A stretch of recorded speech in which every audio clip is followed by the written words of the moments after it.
नमस्कार रसिक हो.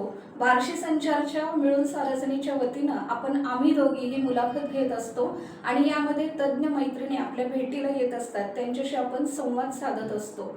रसिक हो, कसं आहे ना, नात्यांची वीण घट्ट करण्यासाठी संवाद महत्त्वाचा आहे आणि संवादासाठी सहवास पण महत्त्वाचा असतो. आणि हा संवाद सहवास हा साधण्यासाठी जे सुप्त नातं कधी कधी परमेश्वरानं निर्माण केलेलं असतं, कधी कधी आपल्यालाही काही नाती जुळवावी लागतात.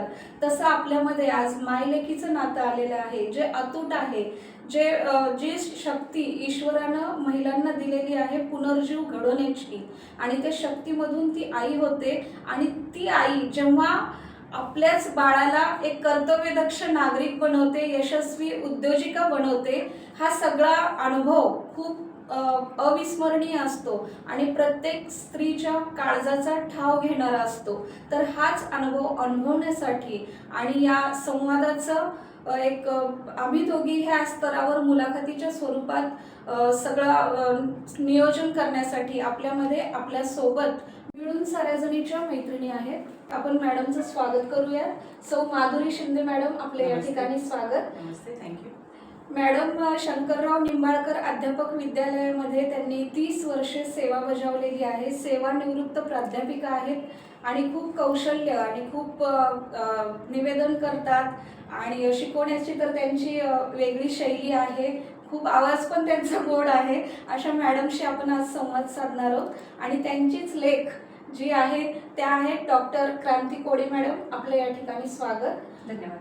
बार्शी शहरातील माधवबाग याच्या शाखा प्रमुख म्हणून क्रांती मॅडम आहेत आणि या दोघींचा अनुभव आणि या दोघींशी संवाद साधून आपण आपल्या सगळ्या या मुलाखतीला सुरुवात करूया. मॅडम, मला पहिल्यांदा सांगा की तुम्ही आता 30 वर्ष एवढी शिक्षण क्षेत्रामध्ये योगदान दिलं. आज कितीतरी विद्यार्थी ज्यांना तुम्ही घडवलं ते विद्यार्थी मोठ्या पदावर कार्यरत असतील. तर मग हा सगळा एक अनुभव ठेवा तुमच्याजवळ जो आहे तो आम्हाला थोडक्यात ऐकायला नक्की आवडेल. मी 15 वर्ष जिजामाता कन्या प्रशालेमध्ये काम केलं टीचर म्हणून आणि 15 वर्ष शंकरराव निंबाळकर अध्यापक विद्यालयामध्ये DED कॉलेजला लेक्चरर म्हणून काम केलं. 15 वर्षाचा अनुभव माझा असा होता की गणित शिकवणे, विद्यार्थ्यांना गणित शिकवणे. आणि त्यानंतरची जी 15 वर्ष होते ती प्रायमरीमध्ये शिकणाऱ्या विद्यार्थ्यांना गणित कसं शिकवायचं हे त्या मुलांना शिकवायचं आहे मला. म्हणजे पहिल्यांदा मी शिकवलं होतं 8वी 9वी 10वीला आणि नंतर त्या मुलांना जे DEDला येतात त्या मुलांना मी शिकवलं की त्या विद्यार्थ्यांना, छोट्या विद्यार्थ्यांना गणित कसं शिकवायचं. त्यामुळं मी स्वतः शिकवलेलं असल्यामुळं कसं शिकवायचं हे शिकवणं मला फार सोपं गेलं. म्हणजे विद्यार्थ्यांमध्ये शिक्षक पण तुम्ही तयार शिक्षक घडवणे असं घडलं. 15 वर्ष शिक्षक घडवणे आणि 15 वर्ष स्वतः शिक्षकाचं काम करणे हे अशी 30 वर्षाची. आणि 15 वर्षाच्या पहिल्या जे जिजामाता कन्या प्रशालेमध्ये काम करत होते त्यावेळेच्या म्हणजे गणित शिकवणे. आणि असं असतं जनरली की गणिताच्या शिक्षकाला घाबरतात असं म्हणतात. का तर गणित हा विषय थोडासा काठिण्य पातळीचा, म्हणजे अवघड असा नाहीये, काठिण्य पातळीचा आहे, कठीण असतो, म्हणून ते शिक्षकाला थोडंसं घाबरलं जातं. पण त्यावेळेच्या माझ्या हाताखालून गेलेल्या मुली जर आज मला भेटल्या तर त्या म्हणतात की मॅडम तुमच्यामुळं आमचं गणित खूप चांगलं झालं. म्हणजे तेव्हापासून असे पाढे म्हणून घेणे वर्गामध्ये, त्यांना सोप्या सोप्या काही युक्त्या प्रयुक्त्या सांगणे की जेणेकरून अवघड असणारं उदाहरण सुद्धा आपण सोप्या पद्धतीने सोडवू शकू. हे तिथं. आणि DED कॉलेजला आल्यानंतर पण आता आमचे विद्यार्थी जे आहेत ते खूप मोठमोठ्या पदावरती कार्यरत आहेत. तहसीलदार आहेत, कलेक्टर म्हणून काम करतायत.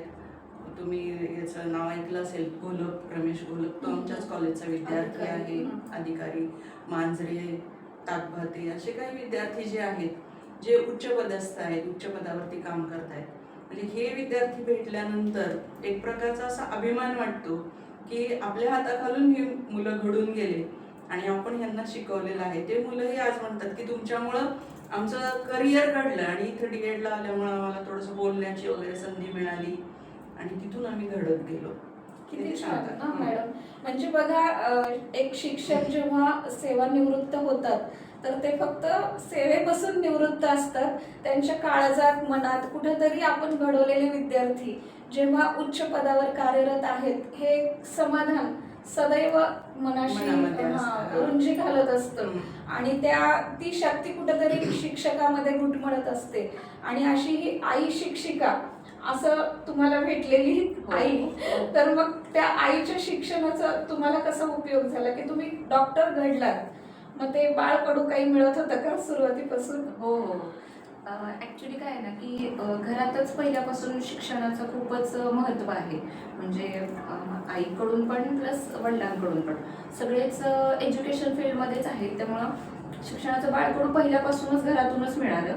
आणि आईचा तर सब्जेक्ट गणिताचाच होता, म्हणजे बीजगणित भूमिती.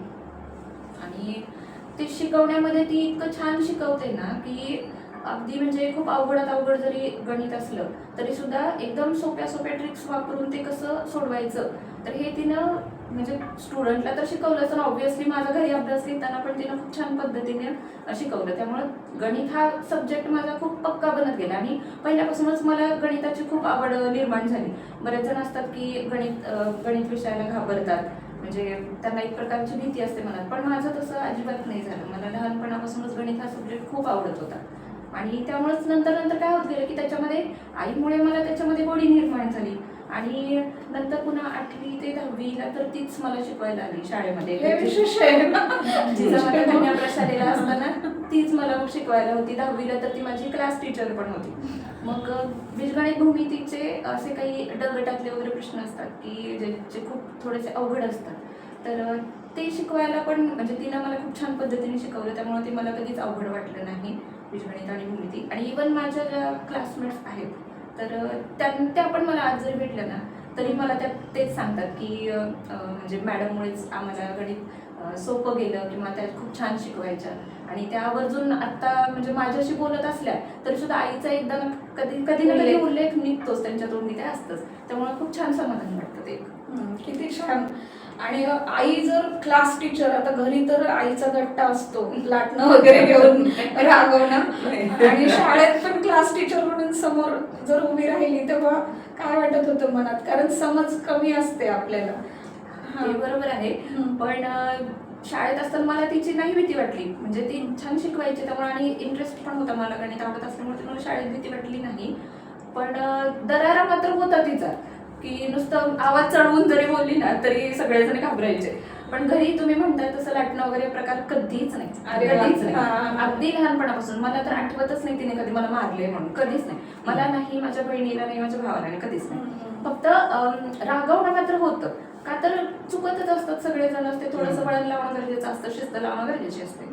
त्यामुळं ओरडलं, तिच्या एका शब्दावरून कळायचं आम्हाला तिघा नाही की मूड कसा आहे, आवाजाचं टोनिंग बघितलं की लक्षात येतं. ती चिडलेली आहे का शांत आहे, त्यामुळे तिच्या एका शब्दावरून कळायचं. प्रत्येक आईचं बरोबर आहे, प्रकार वेगळे वेगळे असतात. मारलं मला तिनं कधीच नाही, म्हणालच नाही म्हणजे तिघा भावंडाला कधीच. इव्हन वडिलांनी पण नाही, आईने पण नाही, वडिलांनी पण कधीच मारलं. खूप छान वाचलात तुम्ही आईच्या वडिलांच्या मारापासून. नाही, आणि मुलं पण तशीच ना, तिघही तशीच होते. थोडस म्हणजे थोडं रागवलं, डोळे मोठे केले की शांत, सगळं ऐकणार व्यवस्थित, आणि आज्ञाधारक होते सगळेच तिघं पण. त्यामुळे कधी मारण्याचा असा प्रसंग नाही. आज्ञाधारक होते त्यामुळं मार खाण्यापासून वाचले. कारण मुलं जेव्हा ऐकत नाहीत तेव्हा एकच पर्याय असतो आई वडिलांकडं. आता कमी झाले प्रमाण, कारण समंजस मुलं पण आहेत. आणि तसं तिघं पण म्हणजे हिच्यापेक्षा धाकटी जी आहे ती इंजिनियर आहे, आणि छोटा मुलगा आहे तो पण इंजिनियरच आहे, तो आता अमेरिकेमध्ये आहे. तर तिघं पण माझ्यापेक्षा जास्त त्यांच्या आजीच्या पठडीमध्ये तयार झालेली आहेत सगळे. म्हणजे तिची शिस्त सगळं तिच्या ह्याच्यामध्ये जास्त. त्या पण डीएड कॉलेजला, ती पण डीएड कॉलेजला लेक्चरर होती. आणि सासूबाई पण हेडमिस्ट्रेस होत्या. मावशी पण डीएड कॉलेजला लेक्चरर होती. म्हणजे त्या तिघी सांभाळायच्या. साखळी होती घरामध्ये अशी. आजी पण माझी हेडमिस्ट्रेस होती, आईची आई.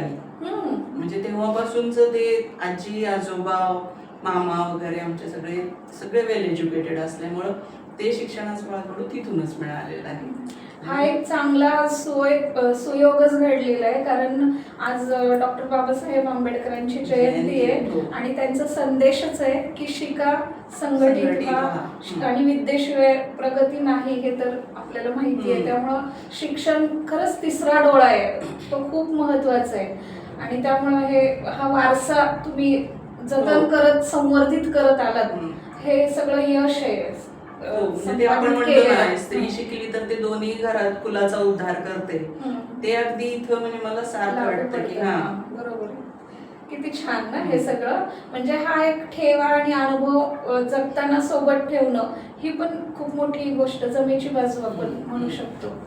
आणि मॅडम तुम्ही हे निवेदन आणि हे असं थोडं साहित्यिक मध्ये पण तुमचं योगदान आहे. मग ती आवड, गणिताचं शिक्षक आणि हे कसं काय, ह्या दोन्हीची सांगड कधीपासून जिजामाता कन्या प्रशालेमध्ये असतानाच एक कार्यक्रम शाळेमध्ये अरेंज केलेला होता. म्हणजे आमच्या शाळेची एक मुलगी इंगोले म्हणून ती बोर्डामध्ये आली होती आणि त्या कार्यक्रमाचं अँकरिंग करायचं होतं, निवेदन करायचं होतं. मग त्यावेळेस मोरे सर वगैरे जे होते ते म्हणाले की शिंदे मॅडम तुम्ही याचं अँकरिंग करा, जोडीला आणखी एक क्षीरसागर मॅडम म्हणून दोघी जणी मिळून आम्ही ते केलं. तिथून थोडंसं सुरुवात झाली. हे तर डोक्यात होतंच की आपल्याला अँकरिंग करायचं आहे, हे म्हणजे निवेदन करायचं मोठ्या कार्यक्रमाचं वगैरे असं निवेदन करायचं आहे. त्यानंतर ही समिती स्थापन झाली आमच्या श्री शिव शिक्षण प्रसारक मंडळामध्ये, जिजाऊ सावित्री रमाई महिला बळ विकास समिती. आणि त्या समितीचा एक प्रोग्राम होता. त्यावेळेस पवार मॅडम वगैरे म्हणजे दुसरे अध्यक्ष सचिव वगैरे हे वेगळे होते. तर त्याचा एक कार्यक्रम होता मोठा असाच, महिला मेळावा होता. आणि त्याचं निवेदन मग कोण करणार म्हटल्यानंतर ती जबाबदारी थोडीशी माझ्याकडे आली. आणि ती जबाबदारी आली ती नारायणराव जगदाळे जे आहेत त्यांनी, की ही करते चांगलं, मग हिच्याकडे देऊयात म्हणून. आणि मग त्यावेळेस त्यांनी माझ्यावरती तो विश्वास टाकला आणि तिथून मग सुरुवात झाली निवेदन करण्याची. मग सगळं म्हणजे समजलं संस्थेमध्ये की निवेदन वगैरे पण छान करतात म्हणून. मग त्यामुळं 4 फेब्रुवारीची म्हणजे कर्मवीर डॉक्टर बाबासाहेब जगदाळेंची जी जयंती आहे 4 फेब्रुवारी, तो समाज दिन सप्ताह म्हणून आम्ही साजरा केला होतो. त्या 3 फेब्रुवारीला 4 फेब्रुवारीला असे जे महत्त्वाचे मोठे कार्यक्रम असतात, त्या कार्यक्रमाचं निवेदन पण माझ्याकडे बऱ्याच वेळेला झालेलं आहे. आणि संस्थेमार्फत समाज परिवर्तन गौरव पुरस्कार पण दिला जातो, त्याचंही मी बऱ्याच वेळेला निवेदन केलेलं आहे. किती छान, एकदम उत्तमच. मॅडम 2014 पासून माधवबाग आपल्या बार्शी शहरामध्ये आहे, ती सेवा तुम्ही बजावत आलात. मग याची सुरुवात म्हणजे तुम्ही कसं काय सेवावृत्तीला सुरुवात कशी काय केली? ॲक्च्युली 2009-2010 साली मी 1 वर्षभर आपल्या बार्शीमध्ये नर्गिस दत्त मेमोरियल कॅन्सर हॉस्पिटलमध्ये पण सेवा दिलेली आहे. तिथंपासून ॲक्च्युली माझ्या म्हणजे प्रॅक्टिसची मुळात सुरुवात झाली. तर 1 वर्षभर तिथं जॉब केला मी. तर त्यावेळेस पण खूप चांगला एक्सपिरियन्स झाला मला तिथे. आणि नंतर ज्यावेळेस पुण्यामध्ये आम्ही शिफ्ट झालो त्यावेळेस मग वेगवेगळ्या हॉस्पिटल्समध्ये असिस्टंट डॉक्टर म्हणून जॉब केला, की जेणेकरून थोडा एक्सपिरियन्स आपल्याला आणखीन यावा म्हणून. आणि मग नंतर मात्र मी स्वतःची प्रॅक्टिस चालू केली नरी आंबेगाव येथे. तर तिथं मात्र मग मिक्स प्रॅक्टिस होती, म्हणजे ॲलोपॅथीची पण होती प्लस आयुर्वेदिक पण, की ज्याच्यामध्ये पंचकर्म, हर्बल मेडिसिन्स हे जे आपलं आयुर्वेदाचं आमचं जे आहे तर मेन ते चालू केलं. आणि प्लस काही माझ्या क्लिनिकला काही व्हिजिटिंग डॉक्टर्स पण येत होते पुण्यातले, जे पुणे हॉस्पिटल वगैरे किंवा रुबी हॉल क्लिनिक असे जे मोठमोठे हॉस्पिटल्स आहेत, तर तिथे जे कार्यरत असणारे जे डॉक्टर आहेत ते व्हिजिटिंग डॉक्टर्स म्हणून माझ्या क्लिनिकला येत होते. पण हे करत असतानाच माधवबागच्या एका शाखेमध्ये पण जॉब केला, की जिथं म्हणजे माझ्या मिस्टरांनी जॉब केला, जिथं लक्षात आलं की आपल्या साईडचे म्हणजे बार्शी साईडचे पण खूप सारे पेशंट्स तिथं ट्रीटमेंट घ्यायला येत होते माधवबागमध्ये. माधवबागच्या पूर्ण भारतभर आत्ता सध्या 300-350च्या वर ब्रँचेस आहेत. तेव्हा एवढा विस्तार नव्हता 2011-12 साली. पण तेव्हा लक्षात आलं की आपल्या साईडचे जर पेशंट तिकडे येतात आहे, तर मग आपणच इथं जर चालू केलं तर त्यांना पण सेवा पण देणं होईल, त्यांचा हेलपाटा वाचेल, त्यांची सोय होईल, गैरसोय दूर होईल. ह्या हेतूनं मग आम्ही 2014 साली बार्शीमध्ये माधवबागची स्थापना केली. माधवबागची ओनरशिप पण माझीच आहे आणि क्लिनिक हेड म्हणून पण मीच असते, म्हणजे पूर्ण जबाबदारी थोडक्यात मी घेतली. मग 2014 पासून साधारण 2025 पर्यंत एक क्लिनिकचे रेंटेड प्लसमध्ये होतं. पण आता जुलै 2025 पासून माझ्या स्वतःच्या जागेमध्ये पण आपण शिफ्ट केलेलं आहे. आणि जुलै 2025 ते आज तागायत आणखीन छान पेशंटचा रिस्पॉन्स आणि सुसज्ज अशी इमारत आहे जिथं पंचकर्म विभाग जो आहे तोही सुसज्ज आहे. प्लस पंचकर्म थेरपिस्ट जे आहेत तर तेही अगदी कुशल आहेत आणि ह्याच्या बळावरतीच आता रिस्पॉन्स पण वाढलेला आहे आणि पेशंट्सही एकदम हॅपी आहे की त्याचं एक वेगळंच एक समाधान मला आहे. यशस्वी वाटचाल. हा. विद्यार्थी मोठ्या मोठ्या पोस्टवर गेल्यानंतर आणि यश मिळवल्यानंतर जसं एक शिक्षकाला समाधान असतं तसं आपली कन्या एका चांगल्या स्टेजवरती गेलेली आहे, वरती नाव कमावलेलं आहे, ते समाधान इथं मिळतं. अद्वितीय समाधान. अद्वितीय अगदीच. आणि तिला पण याचं डॉक्टर म्हणून पेशंटचं जे समाधान आहे, पेशंट ज्यावेळेस आनंदी होतो की बाबा रोग म्हणजे माझा कमी झालेला आहे, मी बरा झालेलो आहे, त्रास कमी झालेला आहे, त्यावेळेस डॉक्टरला पण तो आनंद मिळतो. जसं शिक्षकाला विद्यार्थ्यामुळे मिळतो तसं पेशंट बरा झाल्यानंतर डॉक्टरांना मिळतो असं. बरोबर आहे, कारण त्यांचा मुद्दा सुरुवातच त्यांचा उद्देशच किती छान आहे, होता हो. की पुण्यात करताना त्यांना लक्षात येत होतं की इकडचा ओढा सगळा येतोय, तर मग प्रवास एकतर पेशंट म्हणजे आधीच आरोग्याने खचलेला असतो आणि इथपर्यंत येतो म्हणजे मग आपण तिथं का करू नये, हा उद्देशच किती मोठा ना. म्हणजे जे आपण म्हणतो ना देवाच्या दर्शनाला जायचंय तसं एका डॉक्टरला पेशंटसाठी यायचंय, हे खरंच सेवाकृती तुम्ही जोपासताय असं लक्षात येतंय. आणि मग तसं पेशंट बरे झाल्यावर तुम्हाला म्हणजे ते काय अनुभव काय येतात आपल्या तालुक्यातले सगळे बार्शी प्लस परिसरातले खूप दूरचे पण पेशंट आपल्याकडे आहेत. भूम, परांडा, वाशी, कळंब, करमाळा, इथपासूनचे वैराग, इथपासूनचे सगळे पेशंट आपल्याकडे येतात, ज्याच्यामध्ये आपण माझ्याबागच्या माध्यमातून शुगर, ब्लड प्रेशर, वाढलेलं वजन, वाढलेलं कोलेस्ट्रॉल, हार्टचे काही प्रॉब्लेम्स असतात ज्यामध्ये ब्लॉकेजेस सांगितलेले आहेत किंवा एन्जिओप्लास्टी, एन्जिओग्राफी, बायपास सजेस्ट केलेली आहे. तर अशा व्यक्तींना पण आपण इथं ट्रीटमेंट देतो की जे पंचकर्म, डाएट, त्यांची जीवनशैली सुधारणं मेन फोकस त्याच्यावरती असतो. कारण लाईफस्टाईल डिसऑर्डर्स पण आजकाल खूप आहेत. वयाच्या 30मध्ये सुद्धा किंवा 30 कशाला 25मध्ये सुद्धा हार्ट अटॅक यायला लागलेले आहेत. तर हे लाईफस्टाईल चेंज झाल्यामुळेच आहे. तर ती सुधारण्यावरती आपला फोकस असतो आणि हे करताना जे पेशंटला आपण गाईड करतो, पेशंट अगदी जे छान तंतोतंत फॉलो करून जे बरे झालेले पेशंट असतात तर त्यांचा पण आपण सत्कार समारंभ किंवा सत्कार सोहळा पण आपल्या क्लिनिकच्या माध्यमातून बऱ्याचदा अरेंज केलेला आहे की ज्याच्यामध्ये आपण त्यांना गोल्ड मेडल देऊन म्हणा, प्रशस्ती पत्रक देऊन त्यांचा गौरव करणं, त्यांचं कौतुक करणं. कारण डॉक्टर म्हणून जरी काम मी करत असले तरी 50% ॲज अ डॉक्टर म्हणून काम असतं आणि 50% पेशंटकडून एक्सपेक्टेड असतं आपल्याला, कारण पेशंट छान फॉलो करणंच गरजेचं असतं. मग त्यांनी जशी मला साथ दिली छानपैकी तर त्यांचं कौतुकही करणं गरजेचं असतं. कारण डाएट जे आम्ही सांगतो ते छान करतात, स्ट्रिक्टली फॉलो करतात, एक्झरसाईज करतात, प्लस आपल्याकडे पंचकर्माला येतात की ज्याच्या माध्यमातून ते छान बरे झालेले आहेत. त्यांचा सत्कार समारंभही आपण आयोजित करतो आणि त्याच्यातून मग ते त्यांचे अनुभव पण शेअर करतात की जे शेअर केलेले अनुभव ऐकून मग आणखीन छान वाटतं की जे छान समाधान देतं. किती छान ना मॅडम. आणि आता तुम्ही बोलता म्हणलात आणि सगळ्यांना ज्ञातच आहे की लाईफस्टाईल बदलली आहे. हा, खरंच हे एक गंभीर बाब आहे ना. आपण आता माग बघितलं आपले आजी लोक ते पण जीवन जगलेच ना, खात होते सगळं आहार, ते सगळंच म्हणजे होतं. पण असं कुठलं असं आपण म्हणू शकतो आता की म्हणजे हा खूप मोठा बदल झालेला आहे म्हणून. कारण खूप आता तुम्ही म्हणलात अटॅक येण्याचे प्रमाण किंवा शुगर ते 30 पासून सुरूच होतं, ते तर यंगर आयुष्यातला वेळ असतो ना, तारुण्याचा उंबरठा असतो तो तर 25-20 पासून तर पुढं 40 पर्यंत तर माणूस तरुण असतो. आणि जीवनातले खट्टे टोनपे तिथूनच मिळणार असतात. म्हणजे 40च्या पुढे माणूस खचतो. प्रॉपर्टीचे वाद म्हणा किंवा सक्सेस, यशस्वता आयुष्यातली हे नंतर असतं सगळं. हा फक्त प्रवास असतो. मग तिथंच का अडथळे एवढे, म्हणजे असं काय आहे नेमकं आता जीवन प्रवास मध्ये?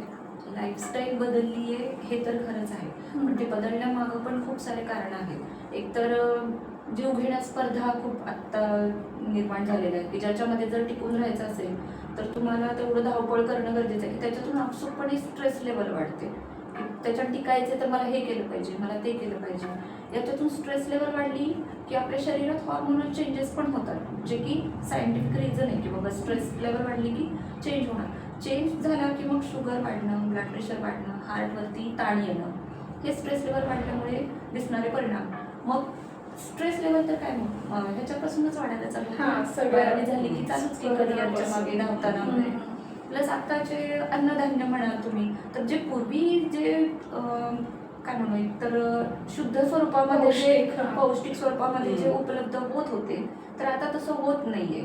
प्रत्येक ह्याच्यावरती काही ना काही खूप साऱ्या प्रमाणामध्ये भेसळ म्हणा हे चालूच आहे. मग तेच कंझ्युम केलं जातं, त्याच्यामुळे पण हेल्थवरती परिणाम होतो. आणि दुसरी गोष्ट आहे की व्यायामाचा अभाव, जे पूर्वी खूप हालचाल घडत होती, व्यायामाला प्राधान्य दिलं जात होतं, आणि आता तसं होत नाही. इथून 4 पावलं जायचं म्हणलं तरी माणूस गाडीवरतीच जातो, चालत जातच नाही सध्या, बरोबर. वॉकिंग काही होत नाही. वॉकिंगच होत नसेल तर तुमचं हार्ट कसं सशक्त राहणार आहे? कारण हार्ट म्हणत असतं की तुम्ही जर चालाल तर मी चालतो. मग तसं होतच नाहीये. आता गाड्या वापरणं सर्रास चालू झालेलं आहे, आणि याच्यामुळे काय व्हायला लागलंय की सिडेंटरी लाईफस्टाईल निर्माण झाली, आणि त्याच्यामुळे वेट गेन पण खूप व्हायला लागले. मग वेट वाढलं की पुन्हा हार्टवरती प्रॉब्लेम्स निर्माण होतात. आणि ॲडिक्शन्स, जे की पुरुषांमध्ये मेजॉरिटी दिसून येतं.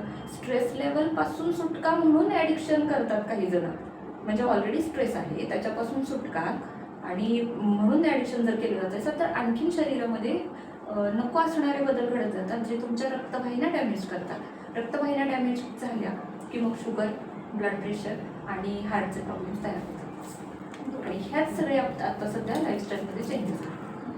त्यामुळे सगळं एकावर एक असं अवलंबून आहे. आणि जे पूर्वीपासून चालत आलेलं आहे, आपलं उठणे आणि स्वतःची कामं स्वतः करणे, किंवा इलेक्ट्रिक वस्तूंचा वापर कमी करणे, अंगमेहनत जास्त करणे, हे सगळ्या गोष्टी कुठंतरी लोप पावत चाललेले आहेत. मॅडम, तुम्ही एवढी छान मुलगी. बोल. आणि हिने जे मुद्दा सांगितला की स्ट्रेसचा म्हणजे ताणतणाव जे निर्माण होतात, ते ताणतणाव कमी करण्यासाठी कुठंतरी अशी एक जागा पाहिजे की माझं मन मी मोकळं केलं पाहिजे. म्हणजे तसं मुलांना पण पाहिजे की आपले आई वडील जे आहेत की तिथं मी संपूर्णपणे माझं सगळं सांगू शकतो किंवा सांगू शकते, असं की चुका झालेल्या सुद्धा किंवा बरोबर जे असेल, चुकलेलं असेल, काही असो, जे काही घडलेलं आहे ते मोकळेपणानं आई वडिलांशी बोलण्यासाठी, म्हणजे ती जागा मुलांची, म्हणजे दुसऱ्या कोणापेक्षा आई आणि वडील हेच पाहिजे तिथं मुलांना, की माझ्या हातून काय झालेलं असेल किंवा माझं काही चांगलं झालेलं असेल, म्हणजे यशामध्ये पण. आणि आई वडिलांनी सुद्धा मुलाचं जसं म्हणजे यशाचं जसं कौतुक करतो आपण आपल्या पाल्याचं, तसं समजा काही अनपेक्षितपणे घडलं किंवा त्याच्या हातून काही चूक घडलेली असेल किंवा अपयश आलं, नापास झाला, मार्क कमी पडले किंवा काय, तर त्याला म्हणजे रागावण्यापेक्षा किंवा आणखी काही बोलण्यापेक्षा, ठीक आहे, का कमी पडली, त्याच्या पाठीमागचं काय कारण आहे हे थोडंसं शोधून आणि त्याला थोडंसं काय म्हणतात प्रेरणा देणं किंवा पुढच्या वेळेस आपण चांगलं करूयात, असं जर केलं तर त्यांना म्हणजे अशी एक जागा मिळते ना की माझं मी मोकळं करून सांगू शकतो माझं मन. तशी ती एक जागा आई वडिलांच्या जवळ मुलाची, पाल्याची असली पाहिजे असं वाटतं. त्याच्याशिवाय ताण रिलीज नाही होणार आहे. बरोबर आहे. कारण हेच आपल्या मुलाखतीचा उद्देश आहे की जे नातं आहे ना आई मुलांमधलं, हे खूपच असं म्हणजे फ्रँक असलं पाहिजे तिथं. जेवढं असं अदृश्य असतं नातं, म्हणजे काय असं काही धागा दिसत नाही की तू तिकडं पकड, मी इकडं पकडतो आणि हे पकडलं तरच आपण कनेक्ट आहोत, असं नाहीये. तो भावनांचा एक खेळ आहे आणि वेळ ही त्यामधली गुंतवणूक आहे. म्हणजे वेळ पालकांनी पण मुलांना दिलं पाहिजे. आणि तेच कुठंतरी आता मोकळेपणा, त्या नात्यामध्ये तो मोकळेपणा असला पाहिजे. पालक आणि पाल्य यांच्यामध्ये तेवढा मोकळेपणा असला पाहिजे आणि तेवढं म्हणता येते म्हणजे विश्वास पण असला पाहिजे आई वडिलांचा पण पाल्यावरती, आपल्या मुलावरती, मुलीवरती आणि त्यांचाही आई वडील असं. खूप छान. म्हणजे हे तुम्ही अनुभवलं, कारण तुम्ही स्वतः सर्व्हिस करत होतात. नोकरीवर असताना सुज्ञ होती मुलं, आज्ञाधारक, पण तरी जबाबदारी असतात त्यांच्या शिक्षण वेळेस किंवा काय चाललंय आयुष्यामध्ये घडामोडी ते बघणं महत्त्वाचं असतं. हेच अपेक्षित आहे मॅडम. कारण ना आपण ह्याच्यासाठीच, म्हणजे आम्ही दोघी घेतले की दोघीतलं एक जे आंतरिक ओढ असते, जिव्हाळा असतो, आपुलकी, आणि मग सुख दुःखापलीकडे जाऊन पण एक नातं पाहिजे हो. एका स्तरावरचं, की जिथे मोकळेपणा पाहिजे. हा, ते पण फुलणं खूप महत्वाचं आहे. गरजेचं असतं तिथे. हा, त्यासाठी तुमचं मत म्हणजे काय? संवाद हाच संवाद महत्वाचा. संवाद आणि मोकळेपणाने संवाद घडला पाहिजे. हा. म्हणजे काहीही झालं तरी मी तुझ्या बरोबर आहे, मी तुझ्या पाठीशी आहे, मी तुझ्या सोबत आहे, पण तू पुढे जा, मी बरोबर आहे. हे खूप महत्वाचं आहे. तुम्ही पण मॅडम आता म्हणजे, आणि हे पण महत्वाचं आहे की जसं आपण मुलांना म्हणतो तसं मुलांकडनं पण ते अपेक्षित आहे. तेवढं वाटणं की नाही मला कळतं किंवा मी करू शकते, असं पण म्हणजे एक व्यक्तिमत्व म्हणून म्हणजे ते पण येणं महत्वाचं आहे ना. दाद देणं, साधला प्रतिसाद पाहिजे. त्यासाठी पण प्रयत्न होणं म्हणजे आवश्यक ना. ह्या सगळ्या गोष्टी मुद्दाम आता जाणून बुजून घडवून आणण्याची गरज आहे. पूर्वी कसं आपसूक होत होतं, म्हणजे बरोबर, म्हणजे काउन्सिलिंगची गरजच नव्हती, घरामध्येच ते सगळं घडून जात होतं. आता तसं काही घडलं तर लगेच काउन्सिलर वगैरे ची गरज पडते. कारण एकत्र कुटुंब पद्धती होती, पिढ्यानपिढ्या आपले वडील कसं, आजोबा कसं नमस्कार करतात, आजीचं ऐकतात, किंवा हे कसं घडतं ते असं सगळं ते आपसूक एकाने जोडून होत होतं. त्यामुळं एवढं, आणि मग हेच तुम्ही मॅडम म्हणू शकता ना, मोकळेपणा गेल्यामुळे स्ट्रेस, ताणतणाव वाढत जातोय. मग ह्याच्यासाठी तुमचं पण डॉक्टर म्हणून मत काय असू शकतं की जे पेशंटशी तुम्ही म्हणजे औषधोपचार व्यतिरिक्त संवाद कसा साधता? ॲक्च्युली माधवबागची आमची ट्रीटमेंटची जी पंचसूत्री आहे तर त्याच्यामध्येच येतं की एकतर पंचकर्म, दुसरं डाएट, तिसरं आपलं एक्सरसाइजेस आणि हर्बल मेडिसिन्स हे चौथं, आणि 5 जे असतं तेच ताणतणाव व्यवस्थापन. हे ताणतणाव व्यवस्थापन म्हणजे काय, तर मग तेच तुमचं स्ट्रेस लेवल कमी करणं. मग ह्याच्यामध्ये आपण एक तर पेशंटला मेडिटेशन पण सजेस्ट करतो, म्हणजे प्राणायाम करा किंवा, आणि तुम्ही आत्ता जसं म्हणालात तसं की एक कोणीतरी अशी व्यक्ती पाहिजे की ज्याच्याजवळ तुम्ही तुमचं मन मोकळं करू शकाल. मग ती कुणीही असेल, एकतर कुटुंबातली असेल, नाही तर मग तुमची मित्रपरिवारातली असेल, मित्र असेल, मैत्रीण असेल, कुणी असेल, किंवा थोड्याशा दूरच्या नात्यातली पण असू शकते मे बी. तर मी हे नेहमीच माझ्या लेक्चर्समधून वगैरे पण सांगत असते की तुम्ही मानसिक ताणतणाव व्यवस्थापन करत असताना डेलीचं थोडंफार कुठंतरी तुम्ही शेअरिंग करत जावं. मग ते म्हणजे प्रत्यक्षात बोलून असेल, नाहीतर मग फोनवर बोलून असेल, काही असेल. मनात साठू देऊ नका. साठला की मग तो कचरा, मग तो कचरा बाहेर काढायलाच पाहिजे. तर मग ते तुम्ही ताजंतवानं फ्रेश राहणार एकदम. मग त्याच्यासाठीच संवाद महत्त्वाचा, आता तुम्ही जसं म्हणालात तसं. आणि साध जेव्हा असते तेव्हा जर प्रतिसाद मिळाला तर ऑब्व्हियसली आणखीन छान बॉन्डिंग होतं. मग तसं ते बॉन्डिंग तुमचं कुणासोबतही असू शकेल. एकतर आई म्हणाली तसं की बाबा तुमच्या पेरेंट्ससोबत पण असू शकेल, नाहीतर मग तुमच्या क्लासमेट्स किंवा फ्रेंड सर्कलपैकी कुणासोबतही असू शकेल. खूप छान ते असणार. बरोबर सांगितलं मॅडम की एक वाक्य खूप छान म्हणलात की डेली पाहिजे, नित्य पाहिजे. म्हणजे नित्य जसं डस्टबिन आपण रिकामं करतो घरातलं, आणि सुखा कचरा, ओला कचरा, जे आरोग्याच्या दृष्टीने पण हानिकारक ना, सगळं एकत्र भरलं की त्याच्यातून प्रादुर्भाव वाढतो. त्यामुळे आपण ठेवतो, त्या निचरा करतो त्याचा. तसं जे डेली मध्ये, नित्यामध्ये आपल्या मनाचं पण भरत असतं, साठत असतं, ते कुठंतरी मोकळं झालं पाहिजे. आणि किती छान म्हणजे हे ना, हे जर सगळं होत असेल तर मग माणूस आपोआपच असा हलका राहू शकतो आणि औषधोपचाराची गरज पडतच नाही. तुम्ही मॅडम आता दोघी एवढं छान यशस्वी आहात एकमेकींचं, तर मग तुम्ही घरी पण कसं तुमचा संवाद होतो, अनुभव एकमेकींना कथन करता, कोण जास्त बोलतं, कोण ऐकतं? खूप हसताय मनापासून, म्हणजे बोलतो दोघी पण, ऐकतो दोघी पण. म्हणजे ती बोलत असताना तिचे विचार वगैरे मी ऐकून घेते, माझे पण विचार ती ऐकून घेते. आणि घरात वातावरण पण तसंच आहे की प्रत्येकाने आपलं मत मांडायचं. कोणत्याही अगदी साध्या साध्या गोष्टींवर सुद्धा प्रत्येकाने आपलं मत मांडायचं, आणि मग त्या सगळ्यांच्या याच्यातून विचार विनिमयातनं मग ती गोष्ट घडून जाते. असं हे घरातलं वातावरण पण पहिल्यापासून तसंच आहे. तुम्ही मॅडम काय सांगाल, काय म्हणाल? असं ते कारण प्रत्येक ह्याच्यामध्ये ना म्हणजे काही निर्णय घ्यायचा असेल तर ऑब्व्हियसली आपल्याला थोडंसं मताची गरज पडतेच ना. मग सरळ फोन करायचा आईला, विचारायचं असं असं आहे काय करू, आणि ऑब्व्हियसली ती तिथं छानच मत देते. मग मी सांगायचं की आपल्या मनात जर काही असेल किंवा मला असं असं वाटते, मग तुला काय वाटते, तर मग त्याच्यावरती मग जो काही योग्य आहे तो डिसिजन घेतला जातो. म्हणजे असं नाही की बाबा एकच कुठलं तरी मत ऐकून त्याच मताने चालतो, असं नाही. एक संवादातून निर्णय. तसं होतं ते. त्यामुळे लहानपणापासून ते तसंच एन्व्हायरमेंट असल्यामुळे अजूनही मला तशी सवय आहे की थोडं काही असेल तर मी तिला फोन करून विचारते.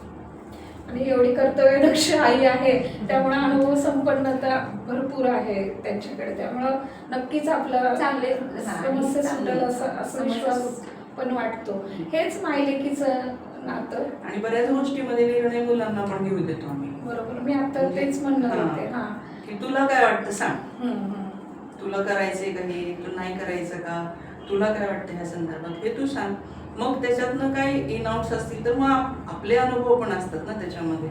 मग काही इन आउट्स असतील तर मग आपण सांगायचे, आणि मग त्यातून मग त्यांनी जो निर्णय घेईल तो निर्णय त्यांनी आपल्याला सांगितल्यानंतर मग आपण त्याला ठीक आहे चांगला असेल तर मग पाठीशी. बरोबर, हे मी म्हणणारच होते आता.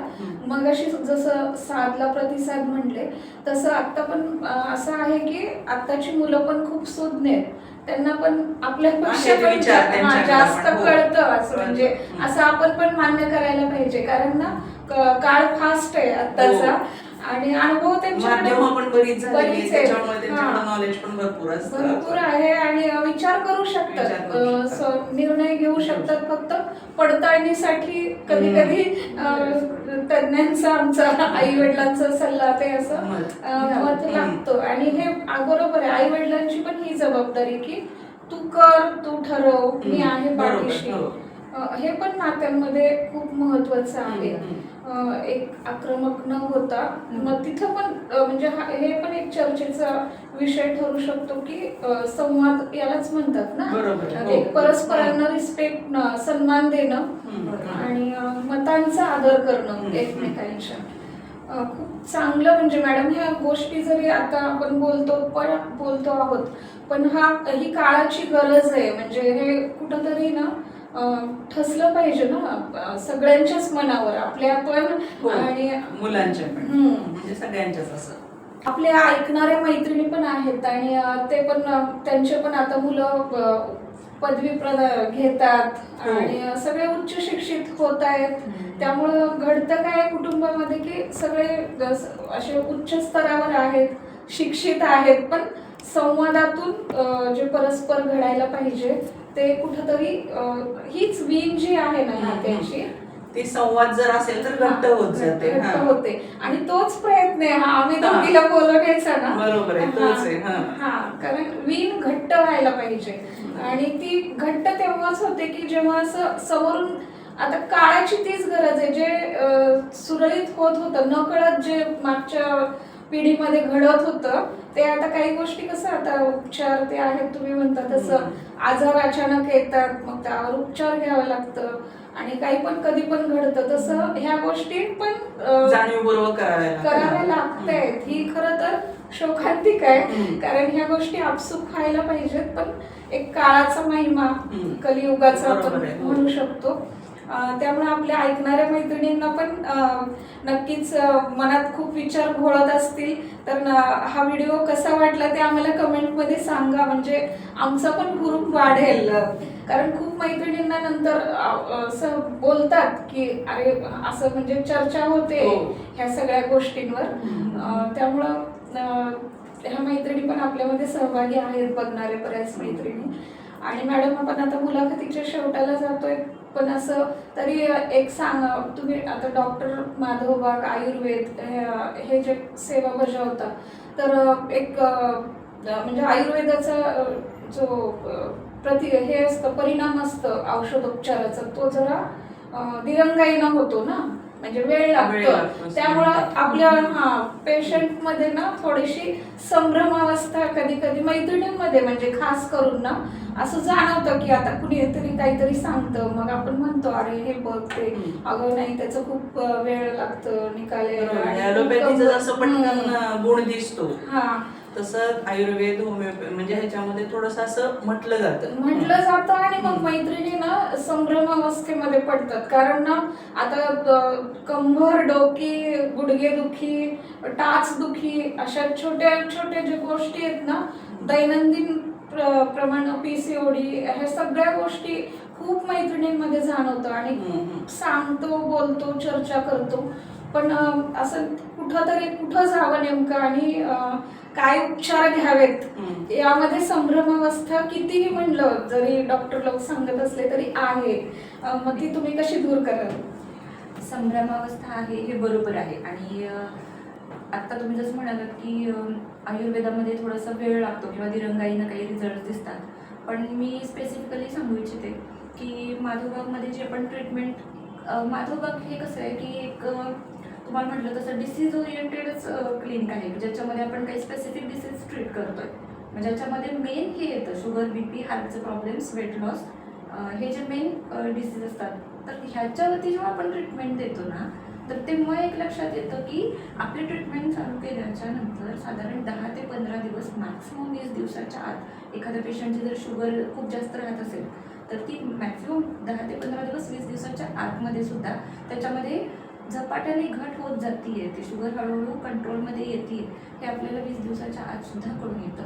कारण ट्रीटमेंट आपण तशी देतोय ज्याचे रिझल्ट्स पण खूप छान आहेत. तर त्यामुळं हळूहळू हा समज आता थोडासा मागे पडत चाललाय की त्याला आयुर्वेदाला थोडे रिझल्ट्स उशिराने येतात, हा हळूहळू मागे पडत चाललाय. कारण आयुर्वेदामध्ये सुद्धा, ह्या क्षेत्रामध्ये सुद्धा रिसर्च भरपूर होत आहे आणि माधवबाग आपलं मेन त्याच्यावरतीच आत्तापर्यंत छान काम करते. कारण रिसर्च बेस्ड ट्रीटमेंट आपण देतो. आपण ज्या ट्रीटमेंट करतो ना त्याच्यामागे भरपूर सारे संशोधनं झालेली असतात, ट्रायल्स झालेले असतात. त्यामुळे आपण एक कन्फर्मली सांगू शकतो की इतक्या दिवसामध्ये वेट लॉसचं जर एखादं पेशंट असेल, इतक्या दिवसामध्ये 1 किलो तुमचं वजन कमी होणारच आहे, हे असं आपण नक्की डेफिनेटली सांगू शकतो. त्यामुळं ट्रीटमेंटमध्ये आपल्याला आजकाल येतात छान रिझल्ट्स, ते येतात आणि ते खूप कमी कालावधीमध्ये पण येतात. शुगरसाठी म्हणाल तर मेनली जी HbA1c असते, HbA1c म्हणजे शुगरचं मागच्या 3 महिन्याचं ॲव्हरेज असतं. कित्येक पेशंट आहेत की जे 11%, 12% अशी HbA1c असणारे पेशंट माझ्याकडे येतात. मग त्याची नॉर्मल रेंज असते 6.5%च्या आतमध्ये ते असायला पाहिजे, तर तुमचं डायबिटीसवर छान कंट्रोल आहे असं आपण म्हणतो. तर लिटरली 3 महिन्याच्या नंतरची जी आपण 3 महिन्यानंतर जरी आपण HbA1c केली ना, तरी 11-12% HbA1c असणाऱ्या पेशंटची सुद्धा 60%, 6.5%पर्यंत HbA1c ड्रॉप झालेली आपल्याला आढळून येते. त्यामुळे त्याचे रिझल्ट्स ह्या कमी कालावधीमध्ये सुद्धा खूप छान येतात. आणि मेन त्याच्या मागचं हे संशोधन आणि संशोधनावरती आधारित आपली उपचार पद्धती. त्यामुळं मी असं म्हणेन की जरी तुम्ही म्हणत असाल की पूर्वी जशी दिरंगाई होत होती, तरी आता तसं नाहीये. त्याचे रिझल्ट्स येतात आणि त्याच्या माध्यमातून पेशंट छान बरे पडतात. कारण आहे त्याचा प्रभाव तेवढा आहे. त्याचा प्रभाव माझ्या एका ठिकाणी असं वाचनात आलं होतं की इंग्रज लोकांना आपल्यावर राज्य तर करतच होते, तरी पण त्यांना आपल्यावर पकड ठेवायची होती. तर 2 माध्यम जास्त होते, एक म्हणजे एज्युकेशन, शिक्षण, आणि दुसरं आरोग्य, मेडिकल. आणि हे जे आपलं आयुर्वेद आहे ते पुरातन काळापासून चालू आहे आणि जडीबुटी बनवणं, ऋषीमुनीपासून ह्या सगळ्या गोष्टी आहेत. पण ते बहुतेक असं ऐकण्यात म्हणजे वाचनातच होतं ते की इंग्रजांनी त्याला मागे खेच ठेवलं आणि त्यांचं हे सायन्स पुढे आणलं. आणि आत्ता काळ काय झालंय की आपण परत बहुतेक तर कोरोनापासून सगळे मागे चाललोय. म्हणजे जे चांगलं आहे तो घेण्यासाठी म्हणजे जीवनशैली पण आपण आता बदलली म्हणतो, पण जुनं ते सोनं म्हणून परत पुढे येते. आणि आता योगा तर आता भरपूर व्यायामाच्या प्रकारामध्ये योगाने तर आता उच्च स्तर गाठलेला आहे. आणि तुम्ही मगाशी म्हणला तसं हृदय काय बोलतो, तर तुम्ही चाललं तर मी चालेल, हे मला खूप आवडलं. म्हणजे खरंच आहे, हे सगळं पहिल्यापासून जे होतं ते आता परत येत आहे सगळंच. आणि जीवन पद्धती पण ना मॅडम, जे सुरुवातीला शेतात फिरताना किंवा असंच पायी वाट चालणं प्रवास होतो ना, तर मग रस्त्यावरची फळं वगैरे खाणं हे जे होतं, तर आता परत आपसूक घडतंय ते. आणि असं पण एक आहे की ज्या गोष्टी आपण संग्रही ठेवतो म्हणजे अन्न पदार्थाचं, त्यावर तुम्ही छान सांगू शकाल की जे टिकून राहतं, म्हणजे आता बेकरी प्रोडक्ट्स हे ते आपण फ्रीझरमध्ये ठेवू शकतो ना, पॅकिंग केलेलं ते राहू शकतं, पण जे लवकर खराब होतं म्हणजे ते खरं त्यात जीवनसत्व असतं. म्हणजे आपण सफरचंद जर आणून ठेवलं तर ते 2 दिवसाच्या वर खूप चांगलं नाही राहू शकत, केळी आणून ठेवली नाही राहू शकत, म्हणजे त्यात खरं जीवनसत्व आहे जे लोक पावतं. बरोबर आहे. हा, म्हणजे ते खाणं हेल्दी आहे, हे जुन्यापासून आलेलं आहे ना असं. तेच आपण सजेशन पण तेच देतो ना, कारण बेकरी प्रॉडक्ट्स वगैरे याच्या माध्यमातून आपल्या पचन संस्थेवरती डायरेक्ट इम्पॅक्ट होतो, की जो पचन संस्था थोडीशी वीक बनवतो. आणि तुम्ही जसं म्हणाला तसं पोषण तत्व पण जे नाशवंत पदार्थ आहेत तर त्याच्यामध्ये थोडेसे जास्त असतात, की जे ठराविक कालावधीमध्ये कंझ्युम केले तर आपल्याला छान जीवनसत्व त्याच्यातून मिळू शकतात. प्रथिनं म्हणा, जीवनसत्व त्याच्यातून ते छान पद्धतीने मिळू शकतात. हा, जे लवकर खराब होतं ते जास्त पौष्टिक असतं, आणि जे खूप टिकतं म्हणजे असं कुठंतरी आपल्याला हे बोलणं गरजेचं आहे ना. आता जे टिकतं ते पदार्थ खाण्याच्या बाबतीत ते थोडंसं हानिकारकच असतं असंच ना. आणि जे झाडाचे म्हणजे आपण फळं आणि भाज्या म्हणू शकतो, पालेभाज्या, त्या पण लवकर खराब होतात पण ते पौष्टिकच असतं. असं सगळं खूप छान आहे. म्हणजे हे आयुर्वेद पुढं परत अवेअरनेस वाढलाय लोकांमध्ये त्याच्याबद्दलचा, त्यामुळं लोक ह्याकडे आता जास्त वळायला लागले. आणि व्यायामामध्ये योगाने तर उच्च स्तर गाठलेला आहे. त्यामध्ये कुठले आसन तुम्ही आपल्या मैत्रिणींना सांगू शकाल की नित्य दिनक्रमामध्ये निदान तेवढे तरी करावेत? ऍक्च्युली सजेशन काय राहील की एकतर वॉकिंग तर मेन आहेच आहे, पण ते सुद्धा ना डिसीज वाईज पण असतं, म्हणजे किंवा पेशंटची तब्येत कशी आहे, प्रकृती किंवा त्याचं हार्टची कंडिशन कशी आहे त्याच्यानुसार तुम्ही किती वॉकिंग करू शकता हे पण आम्ही ॲक्च्युली OPD चेक केल्यानंतर त्यांना सजेशन्स देतो. काही जणांचं हार्टचं पंपिंग वगैरे जर कमी असेल तर खूप जास्त फास्ट त्यांना नाही चालायला सांगतो आपण. पण जनरल तुम्ही हेल्दी आहात, मस्त तुमचं हेल्थ मेंटेन ठेवायचं तुम्हाला, तर अर्धा तास तुम्ही फास्ट चाललं पाहिजे. त्या अर्ध्या तासामध्ये तुमचं 2.5 ते 3 किलोमीटर अंतर कव्हर व्हायला पाहिजे.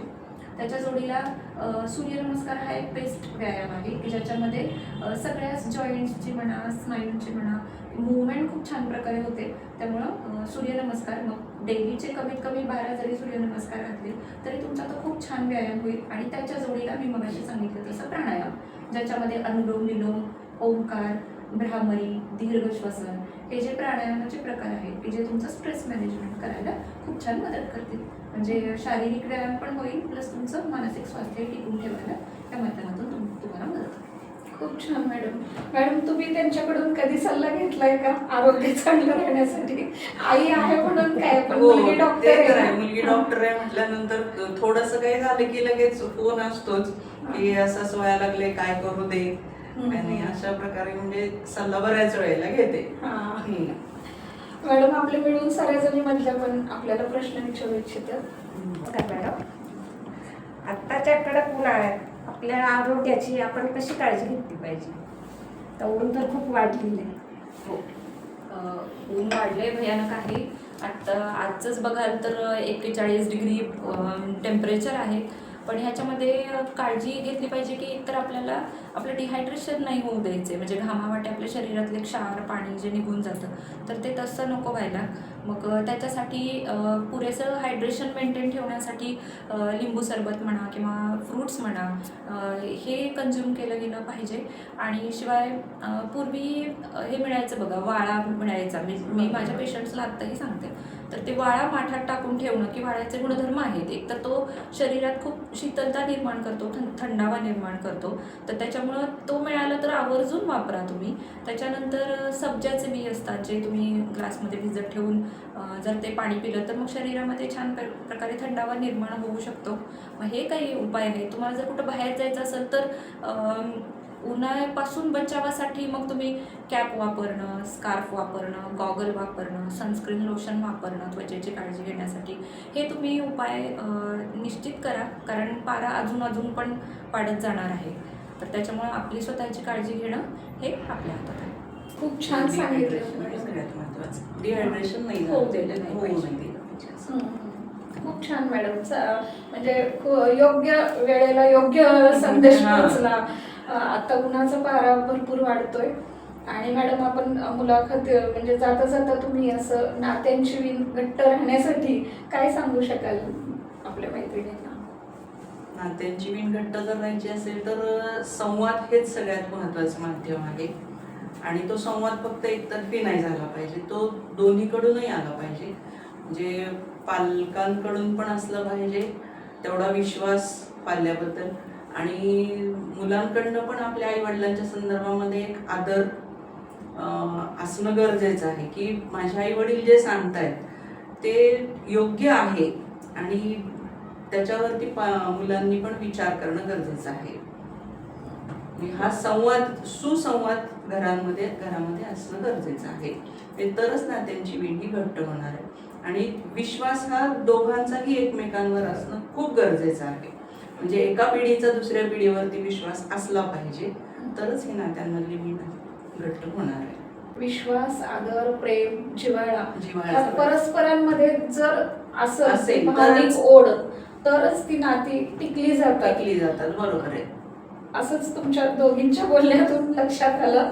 आणि तुम्ही इथे येऊन खूप छान माहिती दिली, म्हणजे संवाद साधला मॅडम तुम्ही पण. आणि खूप आपल्या मैत्रिणींमध्ये जी संभ्रमावस्था चालू राहणार ती आता म्हणजे वेळ येईल तसं ते घडतं, पण ती एक दूर करण्याचं काम तुम्ही केलं आणि एवढं छान दोघींनी संवाद मला साधला. आणखी एक सांगायचं आहे याच्यामध्ये की रिटायर होऊन मला आता जवळजवळ 3 वर्ष झालेली आहेत. तर रिटायरमेंट नंतर सुद्धा म्हणजे मी बऱ्याचशा गोष्टींमध्ये ऍक्टिव्ह असते. ते तिथं बार्शीमध्ये ओन्ली समाजसेवा बहुउद्देशीय संस्था आहे, त्या संस्थेची पण मी सदस्य म्हणून काम करते. आणि त्याचबरोबर जिजाऊ सावित्री महिला बळ विकास समिती जी आहे तिथं सल्लागार म्हणून पण काम करते.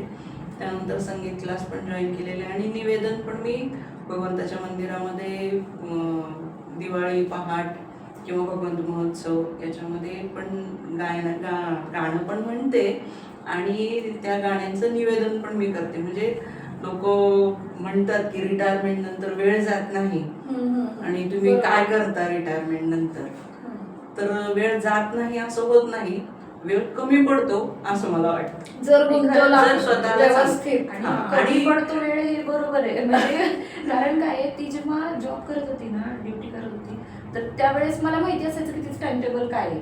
आणि त्यामुळे मी बिंदासपणे जरी घरी गेले तरी ती असायची, मला ती भेटायची. पण आता तसं होत नाही. मला ते विचारावं लागतं आधी फोन करून की आई तू आहेस का, तुला वेळ आहे का, बिझी नाही ना, मग मी येऊ का, असं होतं ते. त्यामुळे तिने खूप छान प्रकारे एंगेज ठेवलेलं आहे आणि त्यामुळेच ती एकदम म्हणजे असं नाही का छान आहे, हॅप्पी आहे आणि तिनं तसंच राहावं. त्याला कारण काय मी म्हणू शकते, तेच म्हणणार होते. तुम्ही म्हणलात ना तेव्हा भेटत होती कारण तेव्हा त्या गणिताच्या शिक्षिका होत्या, त्यामुळे टाइम टू टाइम राहणं माहिती होतं. आता साहित्यिक ओढ लागल्यामुळं कला आहे, ती कला कशी वाहते त्यामुळे त्या कलेमध्ये पारंगत होत आहेत. त्यामुळं वेळेचं भान खरंच कलाकाराला तर राहतच नाहीये. त्यामुळं गणिती शिक्षिका असल्यामुळे ते बरोबर टाइम टू टाइम तुम्हाला भेटत होते. आणि हे सगळं ज्यावेळेस करते ना त्यावेळेला म्हणजे घरातल्यांचा सगळ्यांचा सपोर्ट असतो की हा आज तुझा हा कार्यक्रम झाला ना, हे खूप छान झालं बरं का, हे मला आवडलं असं. म्हणजे सरही म्हणतात आणि तिन्ही मुलांचं किंवा सगळ्यांचं असं हे सपोर्ट असतो. मनापासूनची आपलेपणाची ती एक दाद खूप छान, हे आवश्यक आहे आणि ते गरजेचं आहे. आणि आत्ता करता म्हणजे ते खूप मोलाचं पण आहे तेवढंच. आणि खूप छान वाटलं मॅडम तुमच्या दोघींशी गप्पा मारलो, संवाद साधलं. आणि आपण या दोघींना इथं निमंत्रित केलं आणि एवढं छान तुम्ही वेळ दिला, संवाद साधला, त्याबद्दल धन्यवाद. तुम्ही आम्हाला या ठिकाणी बोलवलं, आमचे विचार ऐकून घेतले, आमच्याशी खूप छान गप्पा मारल्या, संवाद साधला, त्याबद्दल तुमचेही खूप खूप आभार. मनापासून आभार. धन्यवाद. रसिक हो, आपल्याला हा व्हिडिओ कसा वाटला नक्की कळवा.